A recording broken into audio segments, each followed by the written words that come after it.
একটা কথা বলি, আলগাপুর বিধানসভায় আমাদের বিধায়ক নেই, সেই জন্য এরকম ভাববেন না যে আপনাদের অভিভাবক নেই। আলগাপুর বিধানসভার দলের এক একটা বুথ সভাপতি, এক একটা পৃষ্ঠা প্রমুখের দায়িত্ব আমি ডক্টর মিলন দাস নিজের কাঁধে নিলাম। যেরকম হাইলাকান্দি বিধানসভার প্রত্যেকটা কার্যকর্তার দায়িত্ব আমার কাঁধে, সেইভাবে আলগাপুর কাটলিচড়া বিধানসভার প্রত্যেক কার্যকর্তার দায়িত্ব আমার কাঁধে।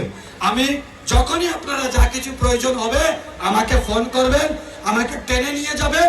হাইলাকান্দি বিধানসভার বিধায়ক হিসাবে যেভাবে অফিসিয়াল ভাবে কাজ করব, আনঅফিসিয়াল ভাবে আলগাপুর বিধানসভায়ও আপনাদের বিধায়ক হয়ে কাজ করব, এতটুকু আপনারা ভরসা রাখুন। আপনারা যেভাবে আমার পাশে দাঁড়িয়েছেন, আমিও আগন্তুক দিনে আপনাদের পাশে দাঁড়াবো। এতটুকু কথা বলে নিজের পরিবারের সাথে কথা বলছি, এরকম অনুভব হচ্ছে এবং মনে হচ্ছে নিজের মা বাবার জন্য যেরকম মায়া, মমতা, আবেগ, আমার আজকের দিনে এখান থেকে দাঁড়িয়ে মনে হচ্ছে যে আপনারা আমার পরিবারের সদস্য।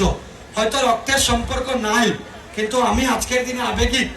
আমার মা বাবার সাথে যেভাবে আত্মিক সম্পর্ক, আপনাদের সাথেও আমার মনে হচ্ছে এরকম আত্মিক সম্পর্ক, এবং যুগ যুগ এই সম্পর্ক যাতে থাকে। এতটুকু কথা বলে আমি সত্যি বাসাই